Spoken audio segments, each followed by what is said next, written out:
You're watching this video because something's broken, isn't it? Maybe you started the year with a list of goals that now looks like a graveyard of good intentions. Maybe you've downloaded every productivity app, watched every motivational video, and you're still here at 2 a.m. wondering why you can't just do the thing. Here's what nobody's telling you. You're not broken. You're not lazy. You're not lacking some magical discipline gene that other people have. You're just fighting the wrong war entirely. While you're out there trying to pump up your willpower like it's some kind of muscle that just needs more protein powder, there are 4 invisible enemies systematically destroying everything you're trying to build. And the twisted part? You probably think they're your friends. I spent years wondering why I could research productivity for 6 hours straight, but couldn't do 15 minutes of actual work. Why I could plan the perfect morning routine, but couldn't get out of bed when the alarm went off. Why I felt motivated watching success stories, but couldn't replicate them for more than 3 days. Then I learned about these 4 enemies. Eastern masters figured this shit out thousands of years ago, but somehow we forgot. We got distracted by the shiny promise of life hacks and 5-step systems. Today I'm going to show you what's actually sabotaging you. Not theory, not more motivation. The actual psychological forces that make action feel impossible, even when you know exactly what you need to do. But I need to warn you. One of these enemies is probably whispering to you right now, telling you this video won't help, that you should save it for later, that you've heard all this before. That voice? That's enemy number 1. Before we dive into your actual opponents, let's kill the lie that's been messing with your head for years. Willpower is bullshit. I don't mean it doesn't exist. I mean it's not the answer you think it is. Your brain literally runs out of juice for making decisions. It's called decision fatigue, and it's as real as your phone battery dying. So when you tell yourself, I just need more self-control, you're basically trying to run Netflix on 2% battery and wondering why everything keeps crashing. The masters never white-knuckled their way through resistance. They didn't wake up every morning and try to wrestle their demons into submission. They built systems that eliminated the need to choose in the first place. Think about brushing your teeth. Do you need motivation for that? Do you have to pump yourself up and give yourself a pep talk? No. It just happens because it's wired into your routine so deeply that not doing it feels weird. That's what real discipline looks like. It's not heroic. It's not Instagram-worthy. It's just Tuesday. But even when you understand this, even when you try to build better systems, these 4 enemies will find ways to sabotage everything. They're that sneaky. They're that persistent. And they're already working on you. Yi is the voice that sounds like wisdom, but is actually your brain's favorite procrastination technique. It's the voice that says, maybe I should start on Monday. Let me just research this a little more. Is this really the right approach? What if I'm doing this wrong? Yi makes you feel smart for hesitating. It makes analysis feel like progress. It makes you think you're being responsible when you're actually being paralyzed.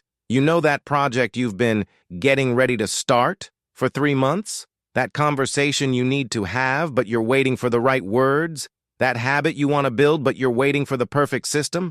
That's Yi fucking with you. Here's a story. General Zhang could analyze any battle from 17 different angles. He was brilliant, thorough. Everyone respected his strategic mind. But while he was still mapping out the perfect attack plan, considering every variable, accounting for every risk, the enemy had already won 3 battles. His intelligence became his prison. This is happening to you right now with something in your life. You're thinking your way out of action instead of acting your way into clarity. Yi whispers that more thinking equals better results, when actually more thinking just equals more thinking. You don't think your way into a new way of acting. You act your way into a new way of thinking. Your brain is like a browser with 47 tabs open, each one representing a different angle you need to consider, a different scenario you need to plan for. Meanwhile, the person who just closed all the tabs and picked one thing is already halfway done. But here's the thing that's going to make you uncomfortable. You like the confusion. It feels safer than committing. It feels smarter than just doing it. It protects you from the possibility of failing because you never actually tried. The countermeasure is stupidly simple. The 3-breath commitment. First breath, notice the resistance. Oh, there it is. Ye trying to complicate this. Second breath, call it out. This isn't my wise inner voice. This is the enemy keeping me stuck. Third breath, Move before another thought shows up. Not the perfect move, any move toward what you know you need to do. The masters understood that clarity comes from action, not from planning. You can't strategize your way out of confusion. You have to move through it. But Yi has a partner, a more comfortable enemy that doesn't feel like an enemy at all. Ani is the most dangerous enemy because it looks like success. It's your perfectly optimized morning routine that never gets disrupted. Your favorite spot on the couch that cradles you just right. Your carefully controlled environment where everything is exactly how you like it, when you like it, at the temperature you prefer. Ani is luxury becoming your limitation. Your phone brings entertainment to your fingertips. Your car has heated seats. Your apps remember your password. Everything is optimized for your comfort and convenience, and that's exactly what's killing your edge. When did you last feel truly challenged? Not stressed out or overwhelmed, actually challenged. When did you last voluntarily choose the harder path because you knew it would make you stronger? Your great-grandparents had to chop wood, grow food, survive actual dangers. Their discipline was forged by necessity. Your discipline has to be forged by choice, and choice is infinitely harder than necessity. You're living in comfort quicksand. The deeper you sink, the harder it becomes to move at all. But the sinking feels so nice. Ani whispers, "You've earned this comfort. You deserve to relax. Why make life harder than it needs to be?" It sounds like self-care. It sounds like wisdom. It sounds like treating yourself well. But comfort is a drug, and you're developing tolerance.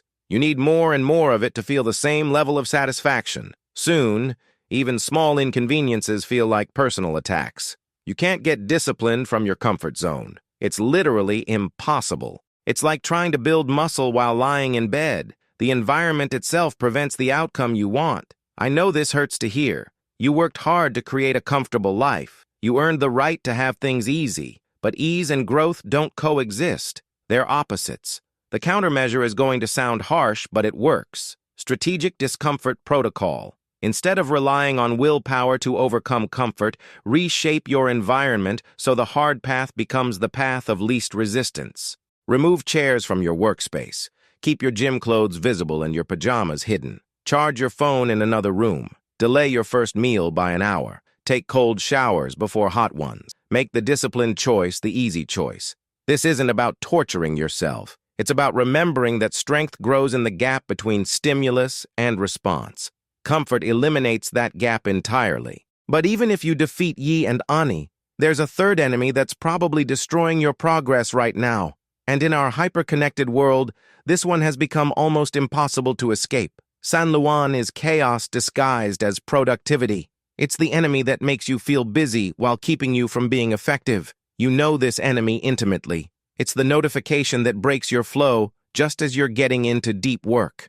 It's checking your phone just for a second and emerging 45 minutes later wondering what happened to your life. It's having 23 tabs open, 3 apps running, music playing, and wondering why you can't focus on anything. San Luan fragments your power. It takes your concentrated force and spreads it so thin it becomes useless. You start 10 projects and finish none. You learn the basics of 20 skills but master nothing. You consume information like it's going out of style but can't recall any of it when you need it. Master Yuan was an archer who could hit any target with perfect precision, but he became obsessed with hitting multiple targets at once. He practiced splitting his attention, dividing his focus, trying to aim at everything simultaneously. He stopped hitting anything at all. This enemy is particularly vicious because it makes distraction feel like progress. Researching feels productive. Planning feels like action. Consuming content feels like learning. Switching between tasks feels like efficiency. But your attention is your most valuable resource, more precious than time, more important than money, more finite than energy. And San Luan is constantly trying to steal it, slice by slice, until you have nothing left for what actually matters. You're living like a browser with infinite tabs open, wondering why everything is running so slowly. The worst part? You do this to yourself. You invite the chaos, you check the notifications, you open the extra tabs, you volunteer for the fragmentation because silence feels uncomfortable and focus feels boring. The countermeasure is called the 90-second focus reset. When you notice your attention scattering like birds when someone claps, stop everything, completely. Don't finish the thought. Don't check one more thing. Just stop. Choose one point of attention. Your breath. A spot on the wall. The task in front of you. Doesn't matter what it is, as long as it's one thing. Train your mind to return to that single point over and over. Not perfectly, not permanently, just again. Do this 3 times a day, morning, afternoon, night. Think of it as sharpening your mental blade. A dull blade requires more force to cut through anything. A sharp blade cuts effortlessly. Most people never sharpen their attention at all. They wonder why everything feels like such a struggle. But there's something I need to warn you about. Something that happens when you actually start winning against these enemies. Hold up. If this is hitting different than the usual just believe in yourself bullshit, there's a reason for that.